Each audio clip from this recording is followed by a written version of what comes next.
You're listening to the most fraudulent F1 podcast with Dan, aka EngineMode11. I secretly moonlight as Helmut Marko at race weekends. And Blake, aka Brake. Echo chambers of farts and idiots on Twitter after races. It's the Engine Breaking F1 podcast.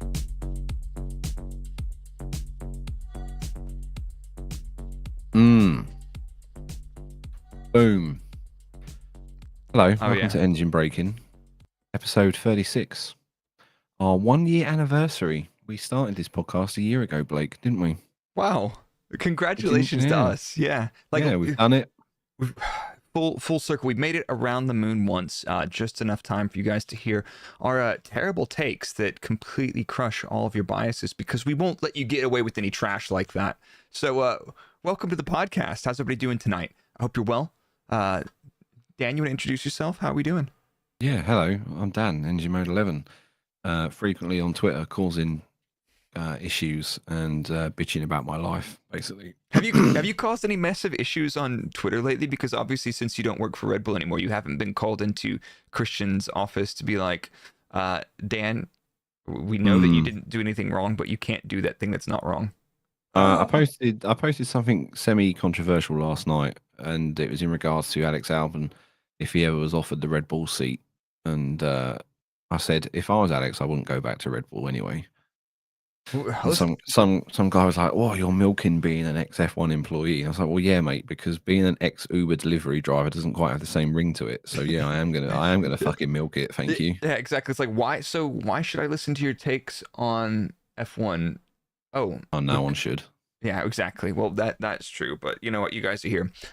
And for anybody listening, my name's Blake, aka Brake, Formula One content creator, former F1 engineer, now just being completely fraudulent, making a living, being an absolute dirtbag. But that's not true.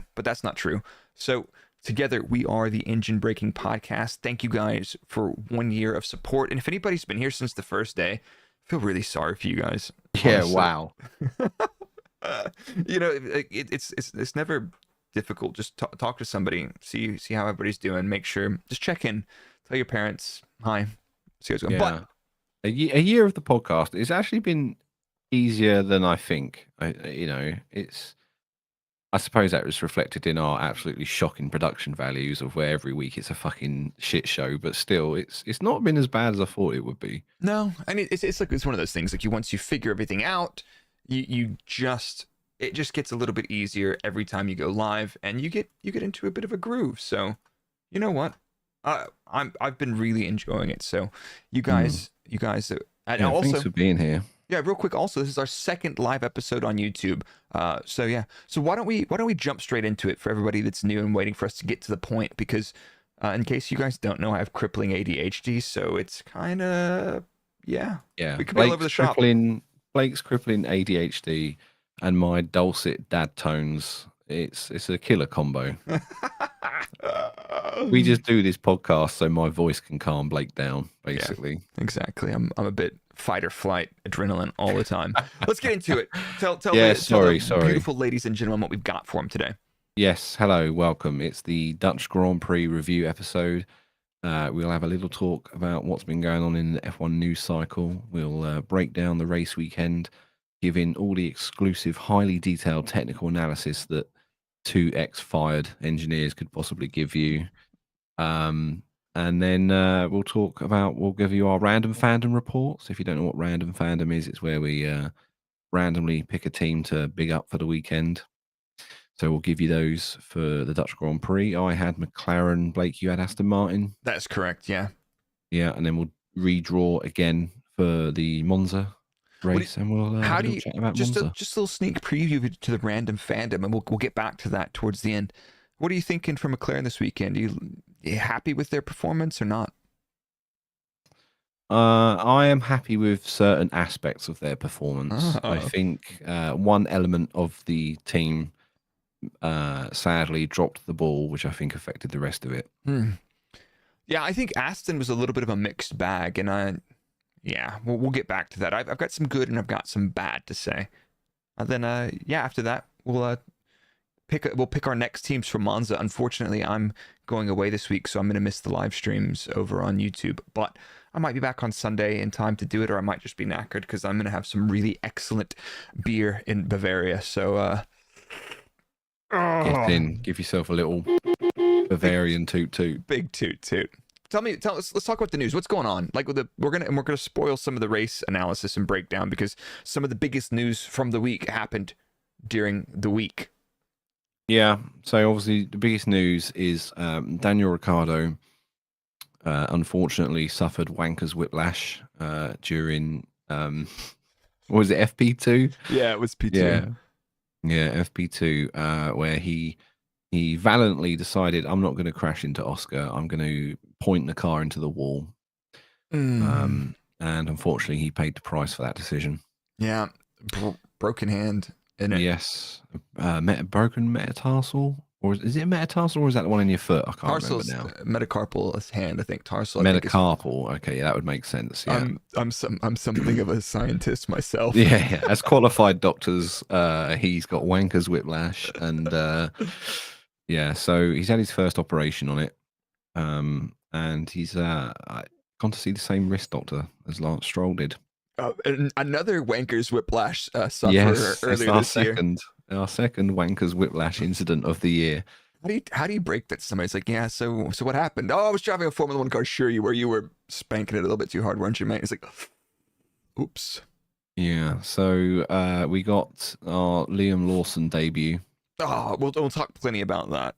Yeah, but he's going to be Ricciardo's going to be out for a few races, it seems, which is understandable. So, but luckily Lawson's not required in Japan for Super Formula till October, so he's definitely in for Monza.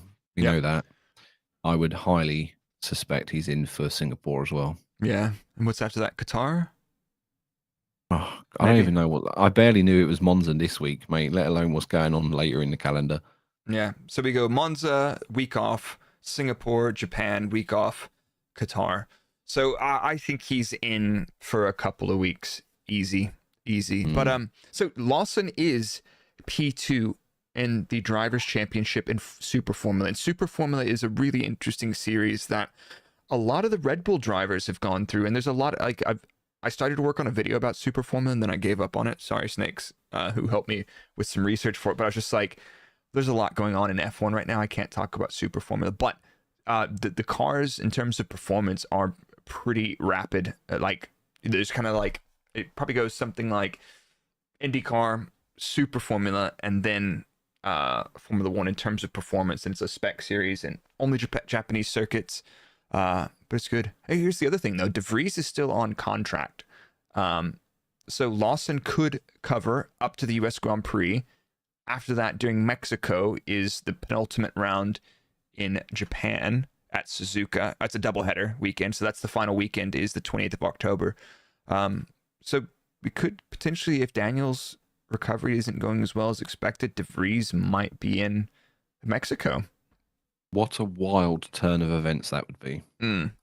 I can't see it happening, but what a wild turn of events that would be. Yeah. But I think, I hope, we had this chat the other day during the race. It's like, I think Lawson should definitely finish up the Super Formula season. Like, if somebody was like, you should do the F1, it's like, what do you get for, getting a couple of extra races, driving the F1 car, or you say, I'm a Super Formula champion. I showed up first year, aced it, done. Yeah, no, he should definitely finish the season, I believe. But it was like a fun stat. Go on.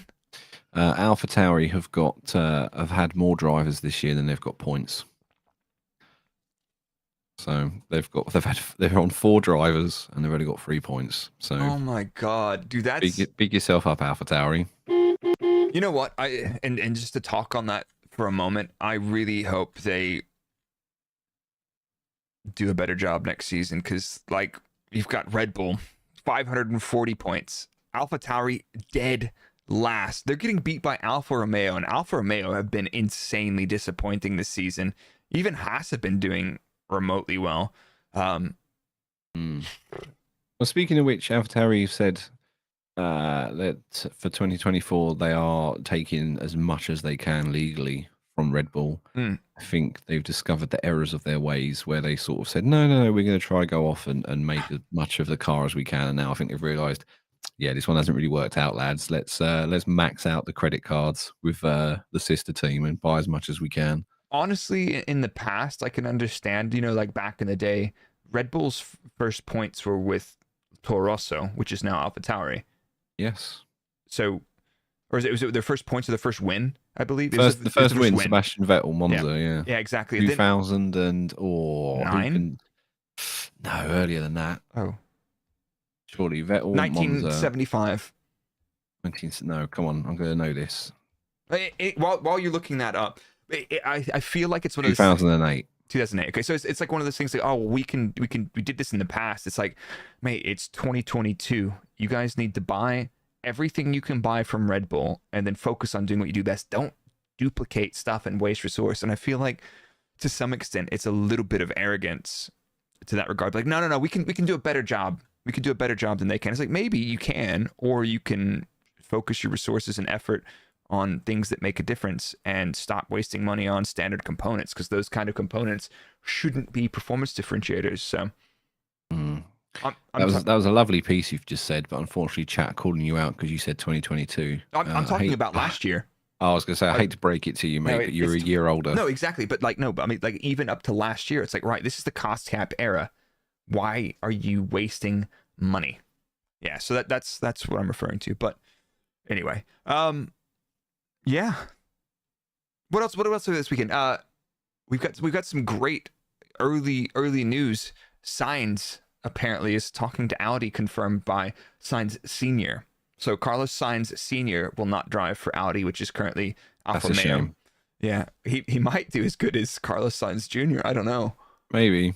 I think honestly, the one thing I would say about Carlos Sainz Sr. is he would never ever say or complain on the radio that somebody was intimidating him. Yeah, the senior might have done a better job in the conditions at the track as well this weekend. He is some of those rally skills. Some of the smooth intimidator. To be fair, smooth intimidator. Oh dear, but this doesn't really confirm much because everyone talks to everyone. I talked to Audi at some point. I went to the car dealership, so I'll put that in the press soon. It's like, yeah, that's I've been talking different. to Audi. No, it's not. That's Same slightly shit. different. Same shit.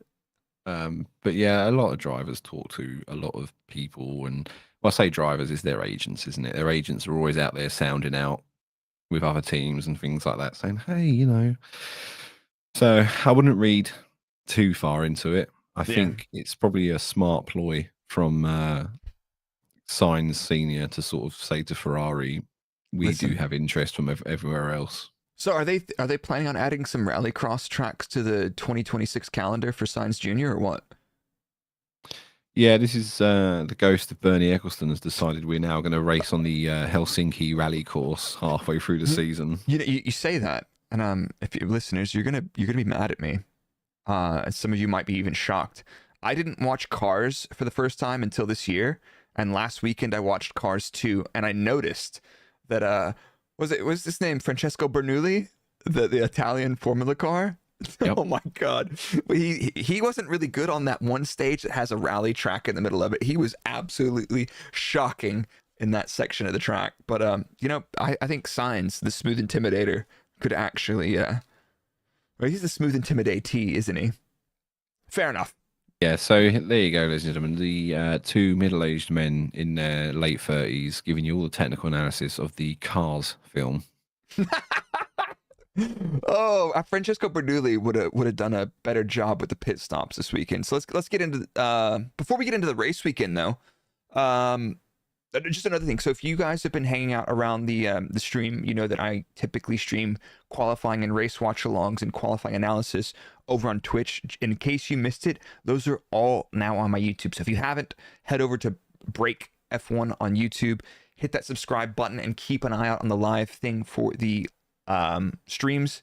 Get involved, come hang out, come chat. And we had a great time this weekend. Some of the best watch-along streams I've done for my first streams on YouTube, so I appreciate you guys a lot. I see a lot of you guys in the live YouTube chat where we're recording this engine braking episode right now, who I've seen in there this weekend. So give yourselves a big toot. Appreciate you guys. So There you go. let's move into the race weekend. Let's. And I will let you start with this because while you're Ooh. doing that, I'm going to kick out my two dogs who Okay. have been kicking the absolute shit out of each other in the background since we started recording. Love that. Well, you know what? I hope we can solve these issues. So as Dan's kicking, if you're watching on video, Dan's just like, get out, you mangy mutts. His dogs are cute.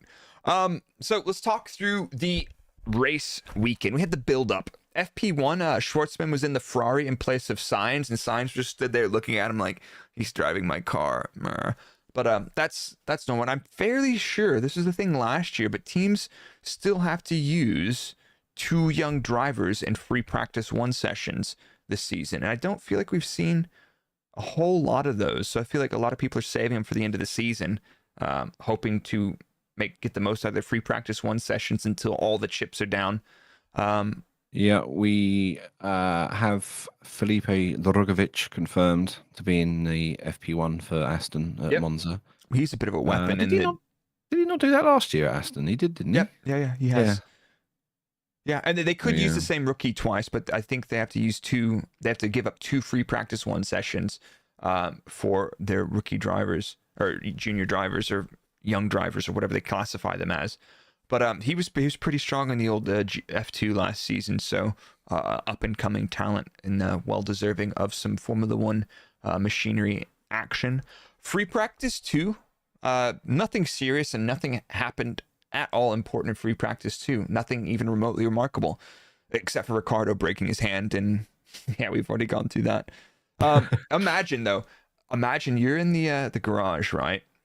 Yeah. And so Liam Lawson was on reserve driver duties this weekend, and in doing so, he'll be standing in the Red Bull garage behind the engineers. I think he was on Max's side. So there's GP, there's the performance engineer, Rich, there's Helmet, and then Liam probably back there just watching the timing screens, watching the feeds, maybe looking over Rich's shoulder every now and then. And then imagine you see Ricciardo shunt like that, and at first you're like, bummer. Then you see him out of the car, and like there's him holding his hand. And you're like, yeah, everyone just turns around in the garage and looks at him like. But no, he was in the driver's briefing, and then I think someone told him in the driver's briefing, they were like, "Oh yeah, Liam, by the way, you're in the Alpha Tower," and he was like, "Oh, okay, shit." You know what? He's a really, really nice kid, super talented, and we'll talk a little bit more about his weekend in a minute. But good on him for being able to step up and honestly keeping his nose super clean this weekend, and just, you know what, people know that he's good, but not really making any crazy mistakes or anything really. No, he finished ahead of Yuki. All right, it was a bit of a strange race. But we'll get into that. What a fucked up race that was. Here's the thing: free practice 2, the bottom 3 teams on the timesheets. Ferrari, and it wasn't their engine mode. You look at their top speeds; their top speeds were speedy. So I think on their quali runs in free practice 2, they were pushing, and not looking good for those Ferrari powered teams. Anything else you can think of from free practice 2? Once the weekend's over to qualifying, I completely forget free practice, so I have to lean on my notes heavily. It's free practice, and with the conditions this week, it was so hard to sort of really take anything from it. But I did notice that Albon looked very strong, and I only noticed that because that was in your report. Oh, yeah. On the old buymeacoffee.com. Yeah, Alex throughout the whole weekend looking really strong in the car. Good top speed, reasonable medium and low speed performance, but really nobody was getting close to Verstappen in the high speed.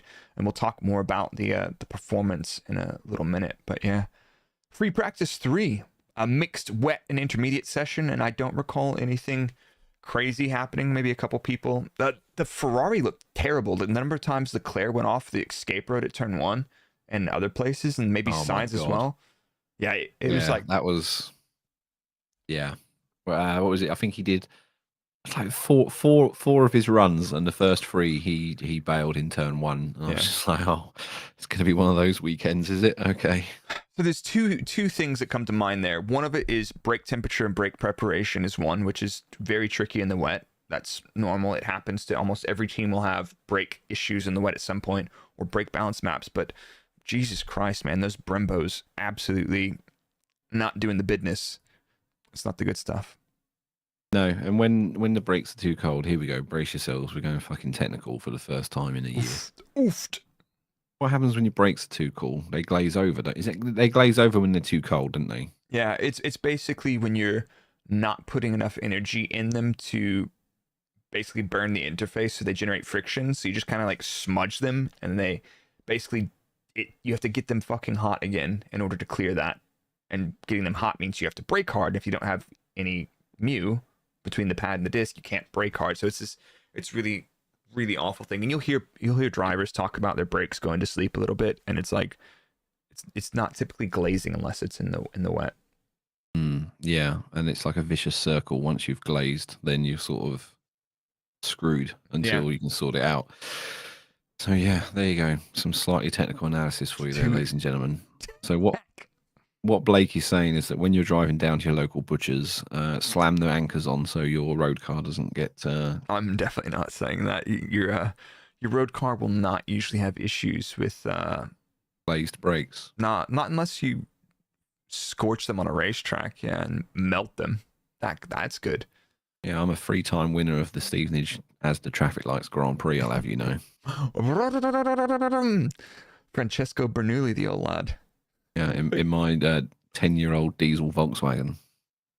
Yeah. Such is the lofty highs of an ex-F1 engineer. There you go, chat. Thinking we all drive around in fancy cars. No, I drive a fucking 10-year-old car that was worth probably about as much as one of these posters, and Blake drives around in a Ford Transit. So there you go. What the fuck do we know? Shall we move on to qualifying?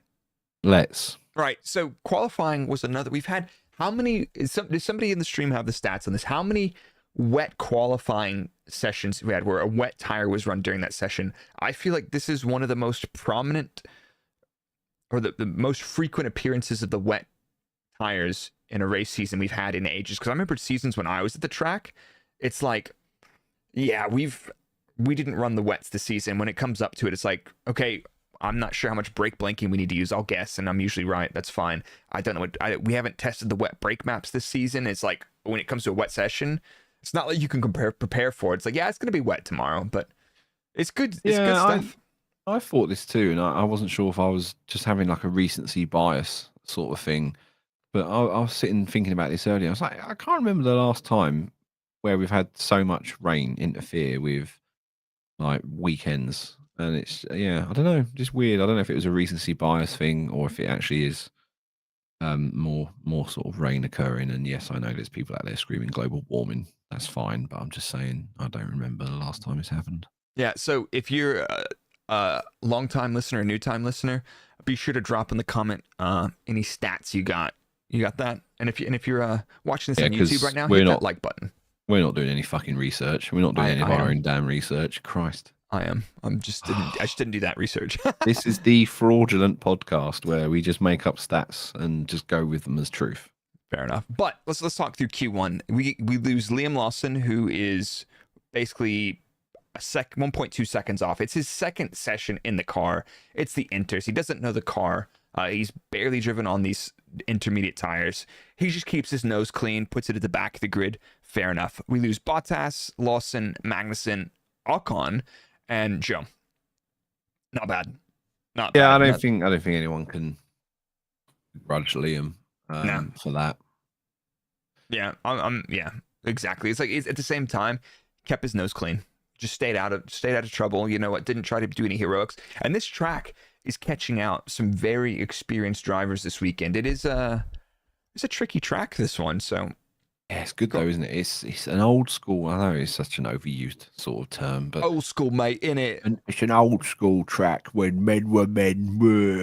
Dude, I tweeted that over the weekend. We don't need those. We don't need airbags. We don't need traction control. So we're gonna die like real men. So yeah, there you go. I tweeted that this weekend though. It's like gravel runoffs, proper circuit, high speed, low speed, elevation change, banked corners. Like, it's got everything. It's a really, really cool circuit. And I feel like the rain did help also to give us just to turn up the excitement a little bit on this one as well, which probably could have been a potentially processional race, but yeah, fair enough. Yep. The changeable conditions were the just that spicy chili sauce you're missing off of your dinner. A little bit of what do they call that? Sriracha mayo, just a little. Yeah, just a little. Love that stuff. Just to tip it over the edge and think, oh yeah. So, Q2, we lost Nico Hülkenberg, Yuki Tsunoda as well. We lost Lewis Hamilton in Q2. He was having a tough time. We'll come back to that. We also lost Gasly and Lance Stroll. But here's the interesting thing I saw about that.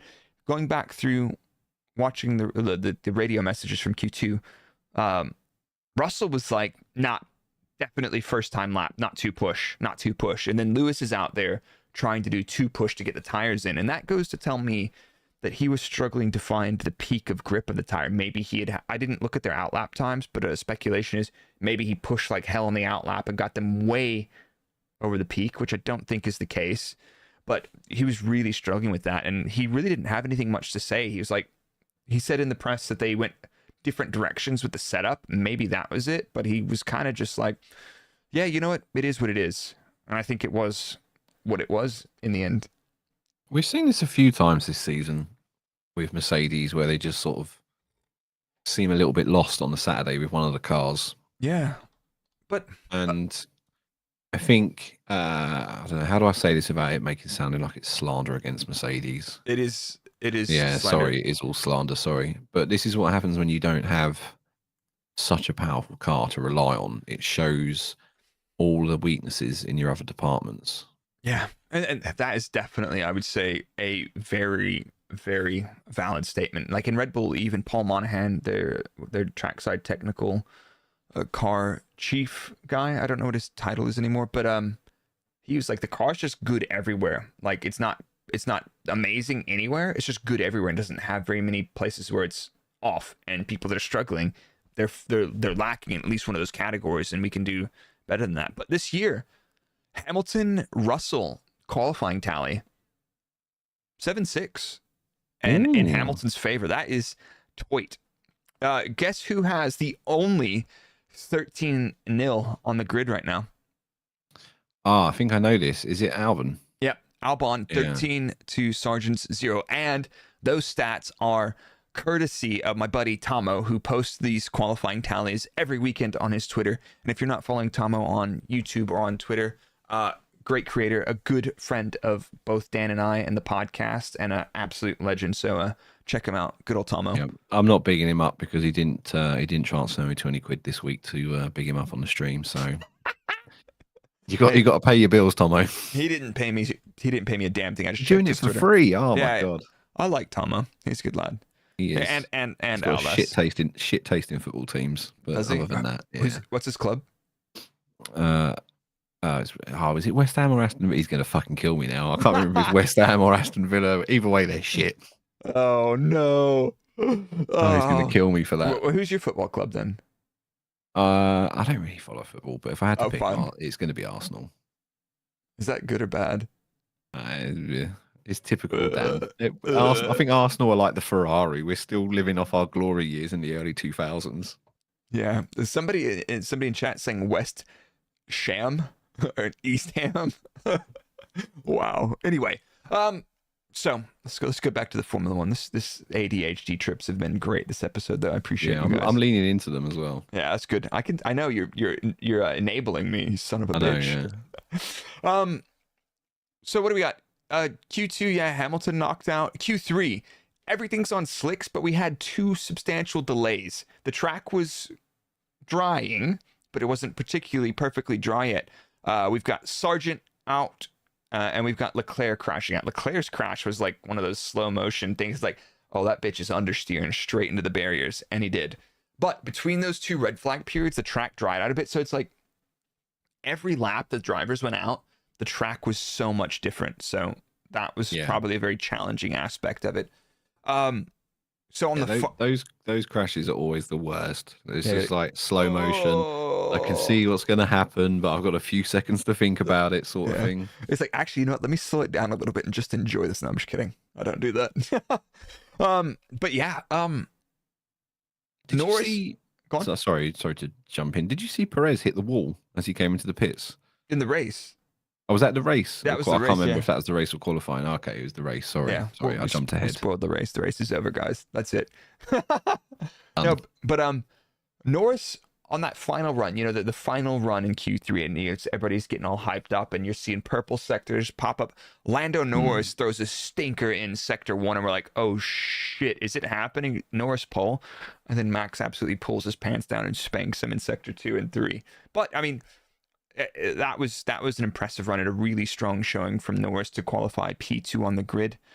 Russell, poor sector 1 and sector 3 and a reasonable sector 2.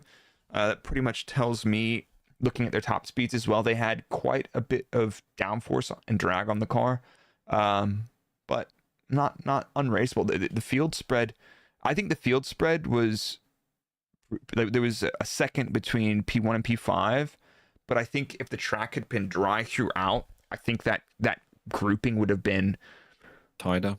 Yeah, less than a second in the top 10, 15, I reckon. And I think we'd have seen a lot more chaos, because we saw that in free practice too. Verstappen's on pole by half a second, clear to Norris. Perez P7, and I was looking through the data in my analysis on my Buy Me a Coffee report.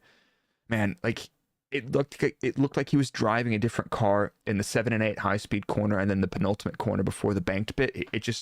He had no confidence in the car, and that's not me feeding the conspiracy theory that they've given Checo a different car. I completely... Yes, it is. No, it's not. I'm not biting that. I'm going back to what I've said for most of this season, and it's the difference in prep between Max and Perez on their outlaps. No, I think that's my theory. I think that's part of it, but at the same time, it's like I looked at their outlap sector times. I think this weekend they were quite reasonable. It was literally Max's confidence and just full sending and having the ability to deal with, I'm going to keep it on the track, and just yeeting it into everywhere. And then looking at it, nobody was really close to Verstappen in the high-speed corners except for Sainz. So the Ferrari, it's got a lot of downforce, except their balance in low and medium-speed corners is absolute dog shit. And even Leclerc said, you know, the car's understeering in places, is oversteering in places. I can't predict it. So not only do you have the car being unpredictable, then the drivers then having to drive under that so that they don't get unpredicted like Leclerc did. And then Bosch done. Yeah, Ferrari have done that incredible thing of what they did, was it in 2014 or whenever it was, when they built a car that understeers and oversteers at the same time. Simultaneous over-understeerism. Yeah, congratulations. It's an incredible feat of ingenuity and engineering, but I'm not sure if it's actually going to pay any dividends. So... two thoughts on that. Good luck. Oversteer, understeer simultaneously, definitely very likely to be related to an aerodynamic problem and an instability, and, you know, part of the map where at a certain state of yaw, steer, roll, and ride heights, you lose downforce or something falls apart. But at the same time, you can also have issues when you get into suspension compliances, and basically where your tires are pointing as a function of braking and cornering and accelerating. You know, small changes in that, and like all cars have compliance, that's fine. But making sure those compliances are tuned to make the car handle well are super fucking important. And if you don't have a good feeling for that, you're in trouble, big trouble. Bring back the super legal and definitely not illegal bendy floor from last year. Pre Belgium. Pre technical directive, yeah. Bring back the totally legal, definitely not bend-in floor. See what happens. Yeah, they seem to like, everybody was like, yeah, we're going to slow Red Bull down. Then everybody else went slower. Whoops. It happens every time, man. Every time somebody's like, yeah, I'm going to do a technical directive because we don't think that's good. We'll slow you guys down. It's like, oh, fuck, we went slower. Damn it. Son of a... But anyway. Yeah, the execution was brilliant, but unfortunately it was the wrong team. So let's get on to the Dutch Grand Prix of 2023. We had an outstanding figure touted of 186 overtakes, but I don't think that's the right nomenclature, isn't it? We talked about this before the podcast. Yeah, so it was the record for the most overtakes in a race, wasn't it, with 186? But I think overtakes is the wrong word. I think position changes, because the majority of those are going to be when everybody shit the bed at the start of the race and was in the pits and whatnot. Yeah. So let's look at this real quick. And So it was a good race. Sorry, Yeah, don't take that as me saying no. It was I think boring." it was a great race, but at the same time, I feel like Rain does a really good job, because what Rain does is it introduces unpredictability, and we do not want predictable races. I mean, the Max winning the race is probably That's gonna inevitable, say. fine, but everything, we can at least shake up everything else. So like let's start with the race start. There's some clouds in the sky. Everybody's lined up on the grid except for Magnussen, who starts from the pit lane. And as they're going around in Sector 2, the heavens open, and it's moist. It is very wet. There are several drivers that pit immediately on lap 1. We've got Perez, Leclerc, Magnussen, who's quite a far way back, but being released from the pit lane late, Tsunoda and Lawson all pit off of that. And actually, Lawson gets a penalty here for impeding. Right.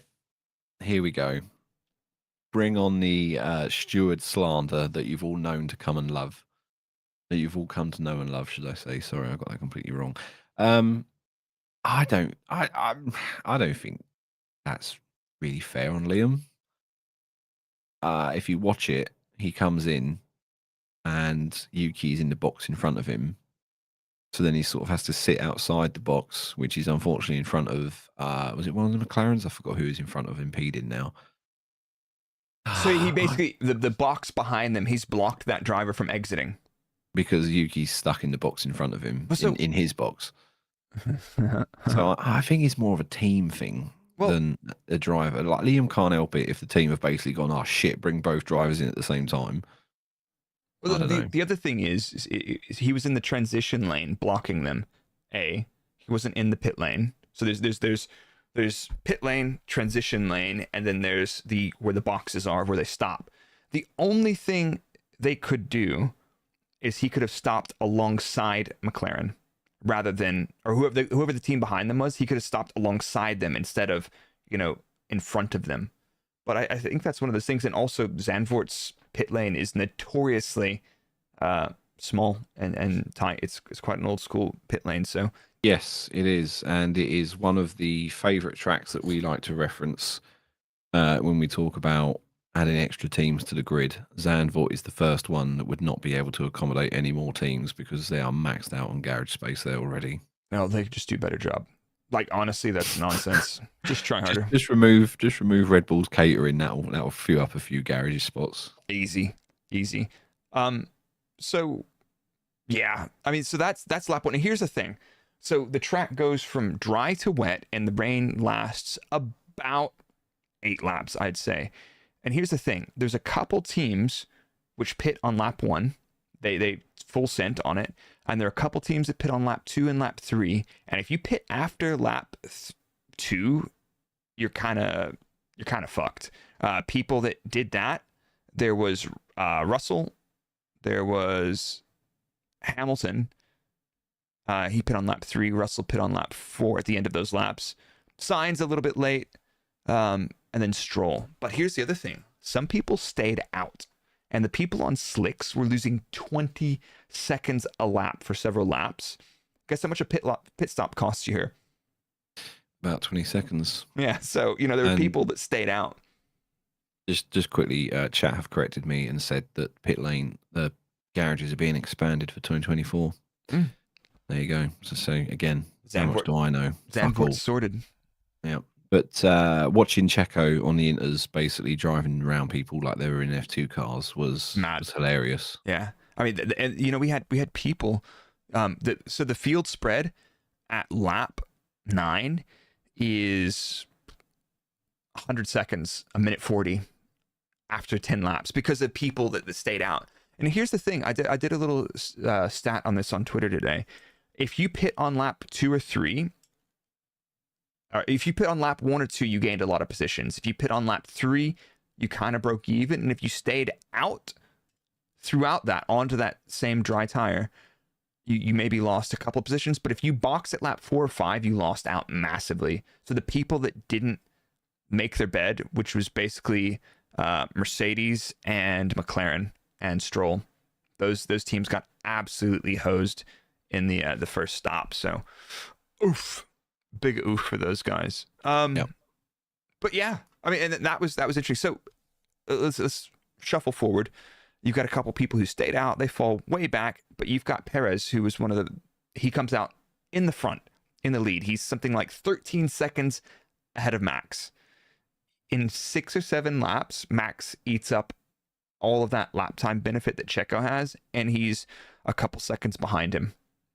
It was impressive. This was a rare moment this year where we've actually seen the full potential of the RB19 when it's fully unleashed, because Max has got such an easy time. When he's in front, he just dials it back a little bit and he just cruises to the win. Whereas now it was like, strategy's gone a little bit wrong here. You got a bunch of places to make up, and it's like, right, I'm going to use this RB19 and I'm going to use 100% of it. Yeah. And good God, did it go? Fuck, man, that was what. But like, so looking at the laps, first couple laps, Max had a little bit. He was a lap later, so he had less warm up. But lap 6, he was nearly 2 seconds faster. Lap 7, Checo, I think, was coming through traffic, so Checo lost 4 seconds on that lap due to his position, which was not really his fault. And then after that, Max is still 1.5 seconds faster than him per lap, and then the unthinkable happens. The track is starting to dry up, and people, after a couple of laps, were only on lap 10 or lap 9, and people are like, right, it's time to come back onto the dry tires. And the teams that pit early as possible in both those situations won out the most. And being that, Verstappen pits ahead of Perez to cover Alonso, because Alonso is one of the first to stop back onto soft tires. Actually, Hamilton was the first to stop with Magnussen, and then Alonso on at the end of lap 10. But that cover happens, and then Checo pits a lap later, and there's the radio message. Did Max come out ahead? Did Max undercut us? And Hugh was like, yep. But at the same time, like there's people saying that Red Bull sabotaged him, and I think Red Bull were probably a lap suboptimal with Perez's stop. Could they have stacked? Probably. I don't think they thought the track was going to get that much faster that quickly. I mean, they're checking the sectors, and probably by the time they called Max into pit, they're like, we should have pit Checo once they got that sector time in. Yeah. I don't know. I think going back, I think Perez.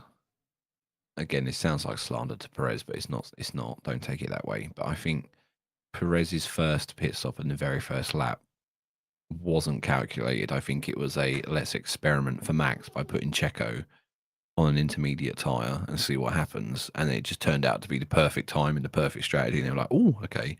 That makes sense. I think they used Perez a little bit in lap 1 as a guinea pig. I think that was calculated. Looking at sector times, like from the sectors, and it's like it's fucking pissing it down.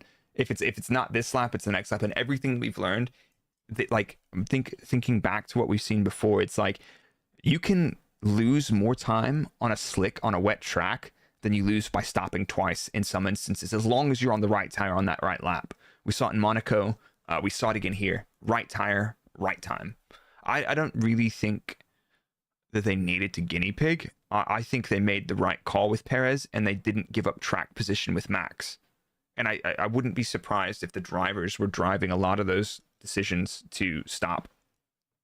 Yeah, chat correcting me saying that Checo made the decision for the lap 1 stop. So yeah. So there you go.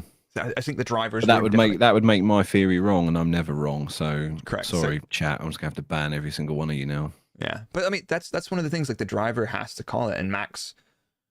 You don't usually give up track position. We see it happen a lot of time. There's never any controversial things where people don't pit to keep track position, and then something bad happens, right? No, never. It never happens. Okay, I thought not. Fake news. Yeah. So the race the rest of the race plays out. Max has a pretty decent pace advantage over Perez. The rest of the race is, I believe, a 2-stop soft from there, pitting around lap 40 to 50. And then it goes into intermediates at the end and more chaos happens, but we'll come back to that. Spoiler alert. Red flags. Here's the thing, though. Checo pits when the car was in. That was a weird one. They boxed Checo when there was Zhou in the wall at turn 1. Was it? Was it not turn 1? I can't remember what turn it was. Zhou was in the wall. He was stuck. It was pissing it down. There was spray in the air. Visibility was low. It was going to be a red flag, and they did box him there. So he ends up in the pit lane stuck. But what they do is they basically just let him do a lap to reset that because they wanted to roll back the order to before that lap, which I guess makes sense.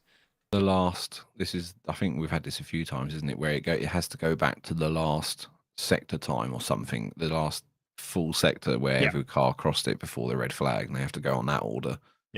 Yeah, exactly. So that's why he sort of ended up not being. He started sort of where before he pitted, whatever. It makes sense in my head. I'm just doing a terrible job of explaining it. No, that's fine. Thanks for being here for the whole year, listening to me fuck this up. But realistically, looking at the race as well on the softs, Max was in general on average 3 to 4 tenths faster than Checo throughout the race, and yeah, I think Max was clearly qualifying in the inters, on the race, on the slicks, and on the inters just faster. So yeah, but we got something funny as well happen. Go on. We had a stat for the first time this season. Somebody overtook Max Verstappen on track. Who was it? I'm looking at chat right now. Rory Talks F1 says it was Lawson. Yeah, Liam Lawson was the first person this year to overtake Max Verstappen on track. That's because he was on inters. Shh. No, let the agenda. Liam Lawson, the future GOAT. Oh my God. Let's go, Liam. Big up, big toot. But so that's kind of Red Bull's race. Like I feel like a lot of teams got it. Like the penalty for being a lap out on your stop sequence can be small. And Checo basically got a huge advantage by the advantage he got from stopping on lap 1 was huge. The advantage he lost by stopping a lap late going back to the slicks was not as much. And realistically, I think Max making up the pace there. But perfectly, if they were to do it perfectly, they should have stacked them that lap. There was a 3 or 4 second gap. Max would have lost 2 seconds over a normal pit stop. Yeah, I saw a comment on this. Someone said apparently the cameraman was standing in the way, which was preventing a double stack, which I thought was a bit. I don't know. I know it's a short pit lane and it's small. So yeah, but what you do is you get your rear jackman, who's usually a big lad, and you go knock him the fuck out. Yeah, beat the shit out of photographers. Yeah. No disrespect to photographers. And most. I know it's a hard most of the job. pit lane photographers and videographers are very seasoned, but sometimes you get somebody new who's a bit of a fucking jackass. And fortunately the rear jackman didn't have to knock this dude out. mate, I worked for the team and I got in the way, let alone someone else. Yeah, fair enough. I was just permanently in the way. So, other interesting stories in the race.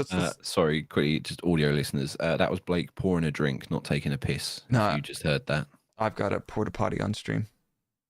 But let's look at the results. And I didn't really. I'll come back to Alonso. Max Verstappen wins the race. While we're talking about the Red Bull race, so at the end, Perez boxes in the pit lane. He gets a pit lane speeding limit. He goes over the pit lane, and he smacks the pit wall on the way in and damages his rear wing. So he then has a 5-second penalty applied to him, which knocks him off the podium. So the podium is Max, Fernando. Checo has lost his podium spot, and we have Pierre Gasly on the podium. We should talk about his race quickly because I think it's pretty interesting what happened. Go for it, Mr. Data Man. Gasly. What was interesting about Gasly's race? He had a good race. He had a very good race. From from the viewer's P16. perspective. So Gasly, sorry, not 16. Gasly starts in P12. No, I'm sorry. If I got this all fucked up. Probably. Let me just double check my notes here because I do not like misspeaking. It makes me really uncomfortable. Pierre Gasly starts P12. Okay, that is correct. He then stays out. He boxes on lap 2, so he's suboptimal on his stop. But he comes out on the inter and he's running around in 3rd or 4th, basically the rest of the race. And I did not flag this at any point. I was like, what? Unless something's completely wrong with my data, I don't think that's the case. I mean, Pierre's running around most of the race in 4th and 5th. Correction. He stops a lap late for the first stop. Ocon stops on lap 2 at the end of lap 2, so that's not great. Does 2 soft stints, throws on an inter at the end when the track's wet again, and then just holds on to P4. And then yeah, so Gasly was a lap 1 stopper. That is correct. That is why he was so far ahead. It's my chart that says lap, the first lap of the stint, not the stop lap. So again, anybody that stopped on lap 1 made huge gains. And Gasly kept his nose clean and stayed out of trouble. And to be fair, Ocon from P16 to P10, so he does make an improvement. But Gasly's race, and like looking at his pace, Gasly's pace was not that far off of Alonso. He matched Alonso in the middle stint on the soft. Then later in the race, he falls behind, I believe. I can't tell who that is. I think that might be Norris for a bit. And he struggles to get past him. But yeah, that was honestly, Gasly drove an awesome race, kept out of trouble. Finishes P4 on the road and gets the 5-second penalty from the old Checo, man. Not bad at all. Do you know who else got a penalty that I completely missed? Go on. Kevin Magnussen got a 5-second time penalty for falling more than 10 car lengths behind the safety car. I completely missed that. I didn't see that at all. I had no idea that happened. Yep. I'll just check the notes now, and that happened, and I completely missed it. Oh, so where does he finish? Magnussen finishes. I mean, and He was also P16, so yeah, it wasn't really. Keep in mind that when you have time penalty at the end of the race, when there's been a red flag, we had this in Melbourne. Huge, like Sainz's penalty. Oh shit! Yeah. When they're in a like with their nose to tail, and you get a 5-second penalty, you go from podium to P37 or something. Oof. Yeah. Yeah. But hey. Go on. Sorry, no, you go. No, I was just gonna move on to Albon because I think Albon needs a. Can we give Albon a little toot real quick? Yeah, go on, Albon. Albon goes long, and Albon was one of the guys that stayed out on the soft, and he goes on to do a #blessed 44 lap long stint on his new soft. Unfortunately, there's a little gotcha from this. So what's the gotcha? On a wet weather race, if you at any point fit a wet weather specification of tire in inter or a full wet, you do not have to use 2 dry tire compounds. Ah, yes. Alex Albon does basically what's going to be a 1-stopper on a soft, and he doesn't have a new soft to fit A, and he still has to fit, at this point, they're not sure it's going to rain again. He has to fit a different tire. So he fits a medium from lap 45 and then drives that until it starts pissing it down. At that point, on the time he was all the way up, I think in P6 at one point, and then after the rain falls and the red flag and the restart, he finishes, what was that, P8? So yeah, Albon getting another haul of points in the Williams. Sargent retiring due to a hydraulics failure. I believe he lost power steering and brake by wire, and yes, and also as well, I got a shout out to Logan Sargent, bless him. He went full Latifi this weekend, I think, in qualifying. He gets into Q3 and then celebrates by immediately crashing it. Yeah, oofed, big oofed. So yeah, but in the race, unfortunately, he had that issue which put him into the barrier. So let's let's put it this way. Poor Logan.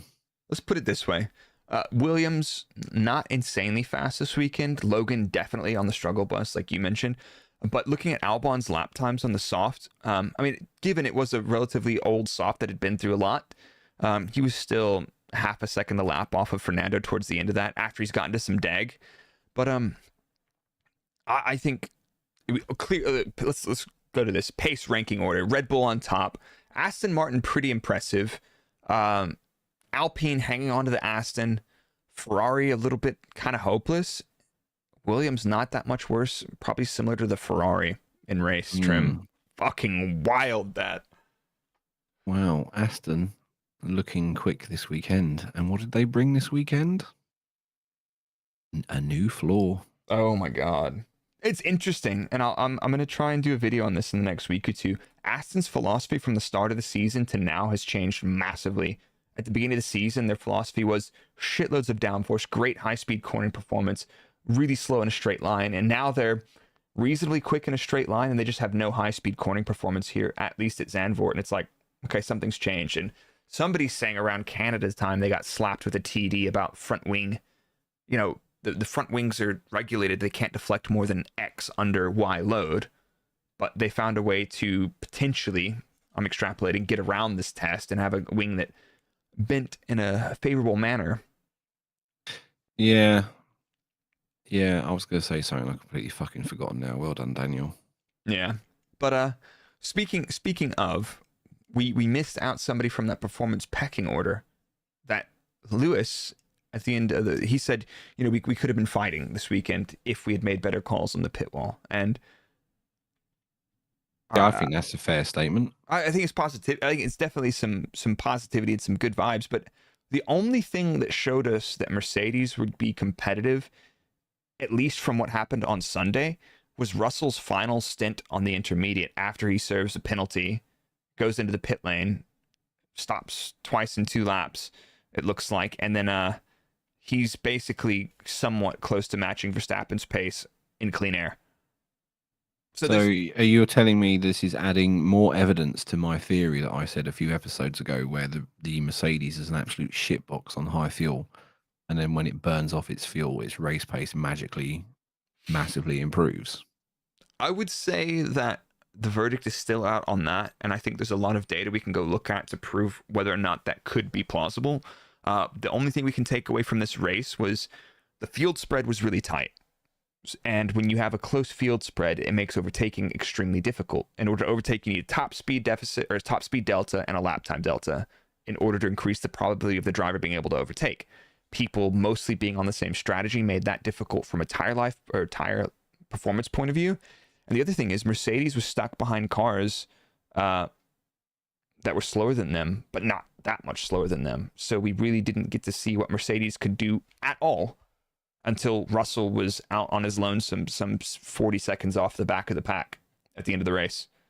I'm going with my theory because I'm wrong about 99% of the time on this show. I want my 1%. I am the 1% today. Indeed.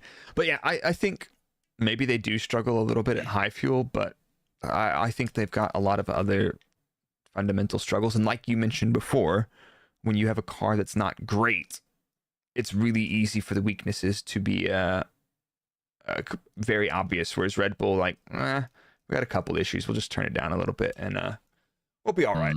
But yeah, I think if they had clean air, I think they would have been faster because they're clearly nose to tail with the cars in front of them, which usually implies there's a car holding them up. And I think that one point that was maybe a Tsunoda or so an AlphaTauri or something. I'm not really clear, but there was cars ahead of them that were out of pace order and they couldn't overtake them. There you go. I think we're getting on there, but we got one more team left to talk about. Oh, do we? Who we got to talk about? You know what? Well, it's your random fandom team. So you know what we'll do is we'll leave them out, and then we'll cross check your report card. How about that? Thank you. Please do. Race results: Verstappen, Alonso, Gasly, Perez. Sainz anonymous P5 there as well. Hamilton up to P6 after a pretty crappy qualifying. We didn't talk about their strategy, actually. Oh, we haven't put them on fucking roast, man. Mercedes. Mercedes. Yeah, we talked about their pace, but their strategy, they were one of the teams that categorically did not, they were just waiting the whole time. They pit at the end of lap 3 and at the end of lap 4 for Hamilton and Russell, respectively. So pitting Russell at the end of lap 4 sends him from P2 on the track down to P14. And that was his race over. Then he only had 6 laps on that intermediate, and then he pits and he comes out in 18. He drives through Lawson and spends most of the race in 17th on hard. He claws his way all the way back up to P7, then to get dumped on by people coming through on new softs. We have seen this so many times with Mercedes strategy, and I'm not going to be too harsh on them, right? Because I couldn't do the fucking job, Jesus Christ. But yeah, their strategy department or whatever seems to always be reactive rather than proactive, in that they will let someone else make a decision and then react to that, rather than sort of going, no, fuck it, we're going to set the strategy, we're going to be the first to do this or whatever.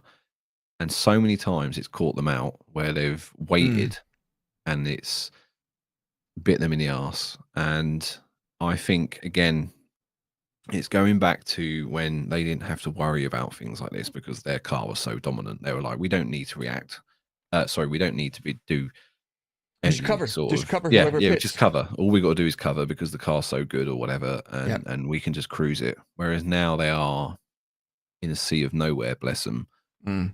They need to be more sort of on the ball with these strategy calls. And it's like I said earlier, it's if when your car's not good enough, it highlights the weaknesses in your other areas.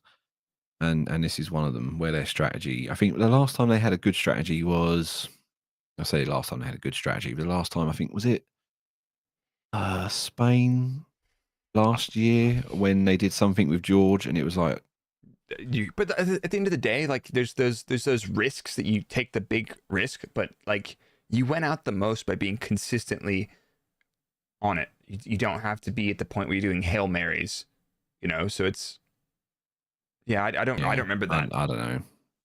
But yeah, so the long story short of that is, I mean, Hamilton starting quite far back, getting knocked out in Q2.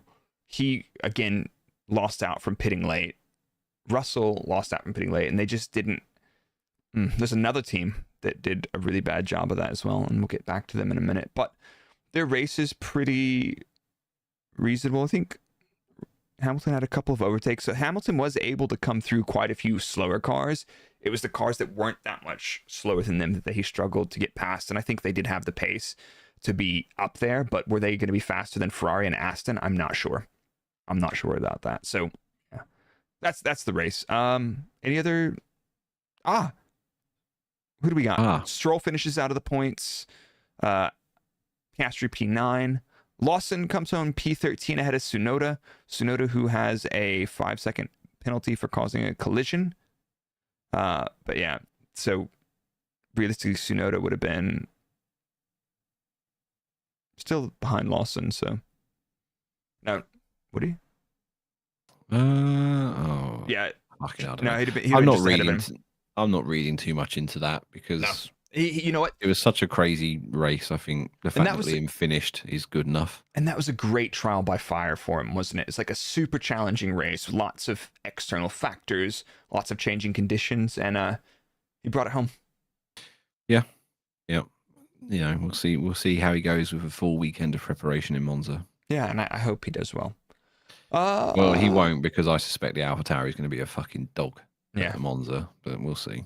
Well, since we've gone on for so long, we're quite deep in this. This is a deep episode. Like our ADHD is riding, and you guys are enjoying it. So we're glad to have you. But why don't we take a quick break from a little quick word from one of our sponsors, our favorite sponsor, actually. Ooh. Hello, it's me again. Just to tell you that we are continuing our deal with NordVPN to give you an exclusive offer. You can get it by going to nordvpn.com/engine to get a huge discount off your NordVPN plan and 4 additional months for free. It's completely risk-free with Nord's 30-day money-back guarantee. They have a super simple app that you can use on your phone, your tablet, your PC, and it's something that I've used myself for years, and I've been completely happy with it the entire time. And it's just in time to get around that potential geographical restrictions for F1 TV. Obviously, I can't say you should do that because that's probably illegal, but you know. So yeah, go to nordvpn.com/engine so me and Blake can feed our families. Thank you. Now, technically, that was the old ad, which for some reason has played, but I'm pretty sure the details are all the same. So whatever. Fair enough. And it's actually probably more relevant given that F1 TV comment. F1 TV. F1 TV Pro is the only way to watch F1. It is. And I think maybe Nord can help you with that. Yeah, maybe. We can't confirm or deny it because that would be illegal. What? I don't know about that. But anyway. Yeah, I don't know. I just don't want to get sued by Sky Sports because fuck them and fuck their prices, to be honest. So there you go. Why don't we move on to the next segment? Want some... Oh, no. No, you don't want the high air production horn. value. Yeah, here we go. It's only been a year.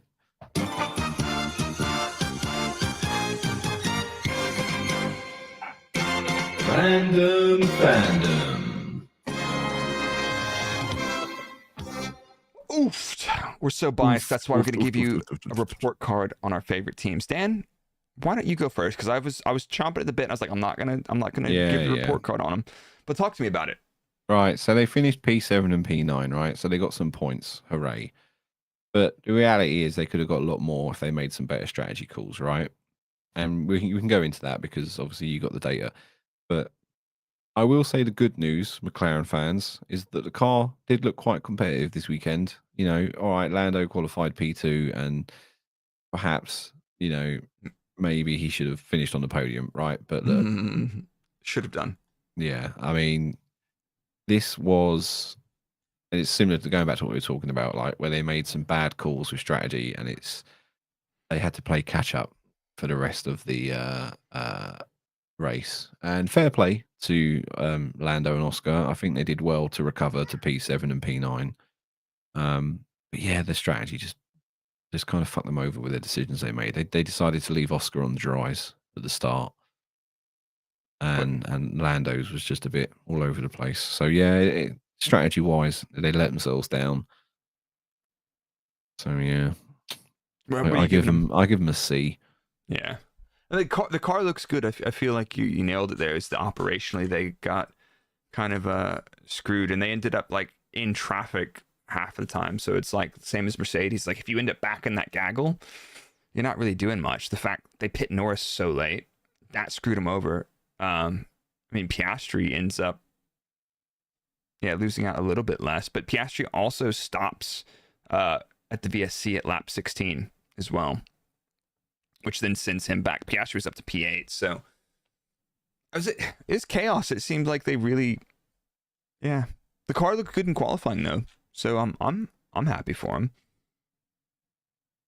Yeah, it's just operationally they sort of fluffed that one up. But look, considering where they were at the start of the year, they probably would have quite happily taken a P7 and P9. Yeah, exactly. But realistically, now they need to be fighting for podiums. They should be on that second and third step. Yeah, they need to nail that bit down. So we'll see how they go in Monza because obviously they've had some success recently in Monza.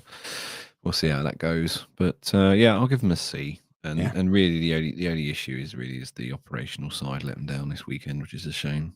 Yeah, I think maybe somebody mentioned in the live stream chat is maybe they were a little bit thrown off by the fact that Lando was all the way up to P1 at one point.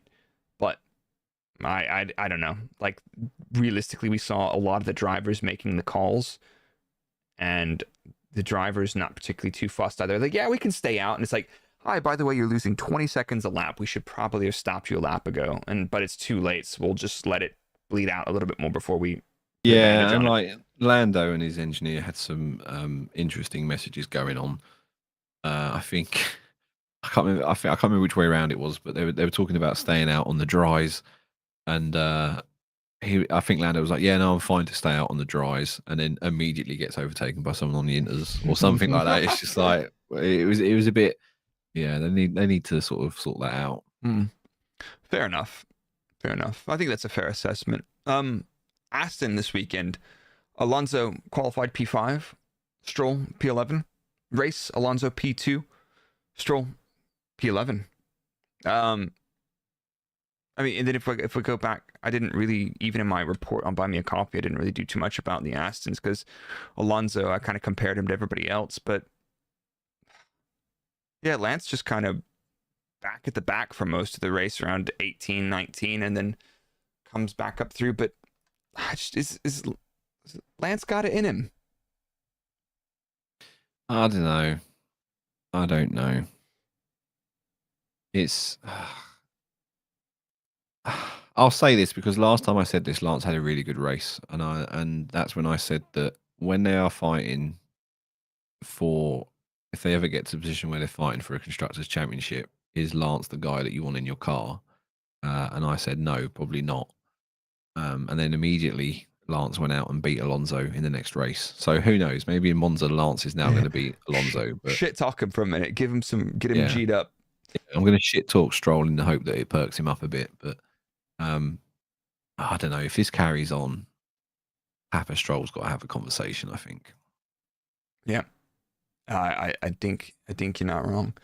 But yeah, I don't know. I want to give them an A, but if Lance isn't pulling that, like the best they're getting is a B. But Alonso had a mega drive, and like in situations and conditions like that, the wily old fox is going to come out on top, isn't he?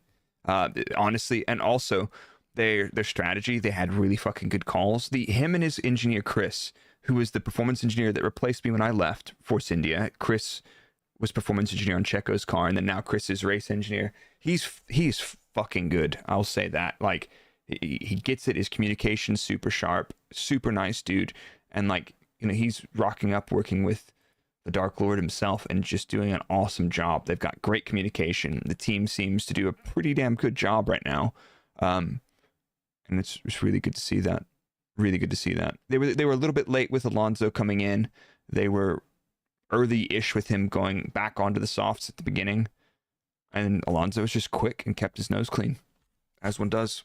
Yeah. Yep. Nailed it. But yeah, what do we got? Should we move on to our next little segment here? Hit it.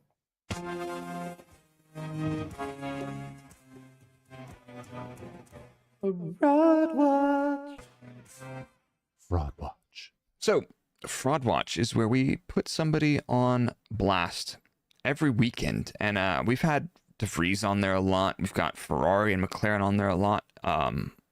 Last weekend the sprint race was on, and Sainz was on for me. But Dan, who have you nominated for Fraud Watch this weekend? There was a lot of viable candidates for Fraud Watch this weekend. However, I'm going slightly left field, and I'm giving it to the F1 social media and graphics team, who post-race put out a graphic saying that Fernando Alonso has set a new record for longest time between first and last career podiums. Now, they put out a graphic saying it was 7,399 days. Unfortunately, they got absolutely battered by Twitter community notes, who quickly pointed out actually it's 7,462 days, and the 7,399 days they put out was actually referring to the previous record holder, which was Michael Schumacher. So well done, F1. Well, and you know what? They got kind of close with it, so yeah, fair enough. Yeah, well, yeah, you tried. I'm gonna put Mercedes McLaren's pit walls this weekend. If I had to pick one, I would say Mercedes, because at least they left Piastri out, and that was least worse than pitting on lap 4 and 5. So yeah, it's just coulda, shoulda, woulda, and then Alonso's taken some more points off him, but yep. Oofed. Fair enough. But that'll bring us to our next segment very nicely, which is... Oh, you did it. Who's a good boy? I am. I'm a good boy. And if anybody noticed, I did tweak the levels for that because that last little clip was a little bit aggressive for me. But anyway, EngineMode Good Boys, where we put somebody, give them a little bit of gas, a little bit of props for the weekend because they did a damn good job. Dan, who's getting your Good Boy award this weekend? Right.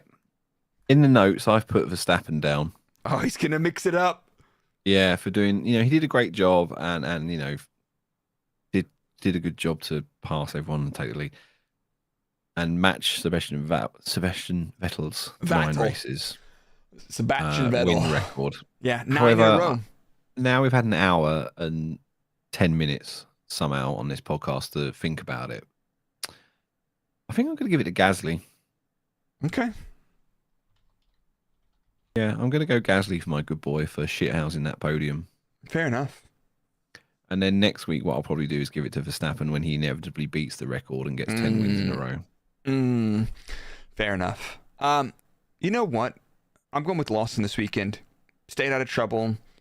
Not particularly eventful, but he did exactly what he needed to do on his Formula One race Grand Prix debut. Alex Albon's another great shout for that, but I've given Albon a couple this season. I think Albon's got 2 from me so far. You haven't gassed up Albon this season, you son of a bitch. Have I not? No, you haven't.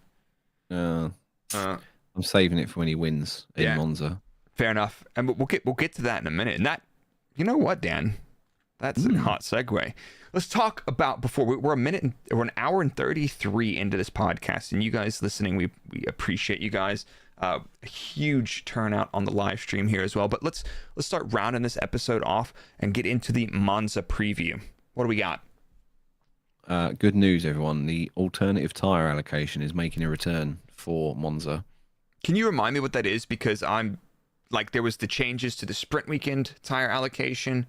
Yeah, this is the one where you have hards in Q1, mediums Q2, softs in Q3. Now, we saw where I can't remember.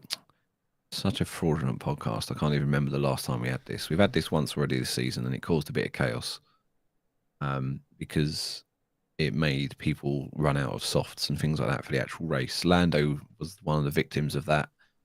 Yeah, and then the chat help me out. I can't remember what race it was. It was Baku, wasn't it? Maybe. Yeah, I think it was. It was Baku, where it was like one of the Hungary. Sorry, knows, man.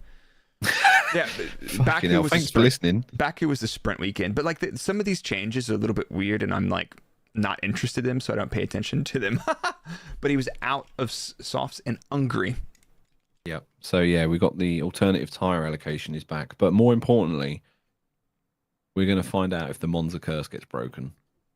Can you elaborate?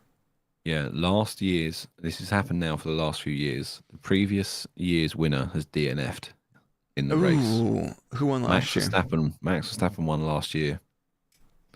This could be, we're going to find out. This is the more exciting thing that's happening. We're going to find out if the curse is real. So we could be coming up for a Max Verstappen DNF in Monza. Can you imagine if that would be on the F1's wackiest rumors? Yeah, that's not going on Fraud Files. Yeah, we haven't had one of those. We'll have to bring a Fraud File segment back in at some point. And if you're in the chat right now, or if you're watching this, or you're on Twitter or on the YouTube comment section, what's your most recent Formula One conspiracy theory that you would like us to debunk? And next time we do a Fraud Files, but or fuel. Yeah, exactly. Or fuel. Yeah, we'll just pour some kerosene on it. But speaking of kerosene, who's going to be hot this weekend? Is Alex Albon going to podium in that slippery son of a bitch in the Williams? Who knows? Williams have gone well at Monza in the past, so that is one team to keep an eye on for sure. But speaking of teams to keep an eye on, why don't we do the random fandom, as my son absolutely has a breakdown in the background. Yeah. All right, so roll for me first this weekend. We're going to pick our teams that we're going to do our report card on this weekend. But I think realistically, slippy cars that we like are Red Bull can go well. I wonder if McLaren is going to bring a low downforce rear wing, because they didn't really have one in Spa. Everybody's like, I was in the same boat. I was like, wet setup. But it was like, no, they just don't have any less drag. Congratulations, you got Alfa Romeo. Oh, Jesus Christ. honestly, I don't want to do next week. Okay, so I'm gonna give a report card next week on Alfa Romeo. Dan, who you doing?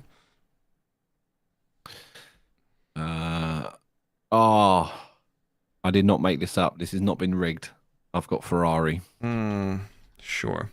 Ferrari in Monza. Sure. I am becoming an honorary member of the Tifosi. Okay. I got called out for that the other day by Go saying the Tifosi. Apparently, the is already implied in Tifosi. You just say I'm Tifosi. Apparently, you don't say I'm the Tifosi or whatever. Oh my God. Elliot is not happy about this like, revelation. Son of a. These articles, we need the articles. But yeah. So there you go. So that's this week's episode. I will possibly be live on Sunday for a race watch along on Break F1 on YouTube. The Engine Braking Podcast will be back next Monday or Tuesday. We will let you guys know. And what we will try to do is keep an eye either on the Engine Braking Discord, or if you're in my Discord, or on the stream segment on YouTube. We'll push those live, and we will see you guys soon. So make sure support your local butchers. I'm gonna have fun and drink a lot of Bavarian beers this weekend. And see you guys Thanks soon. for being here. Thanks for a year. Here's to the next year. Maybe eventually we'll get our shit together, press the right buttons, and get our stats correct. But probably not. So until then,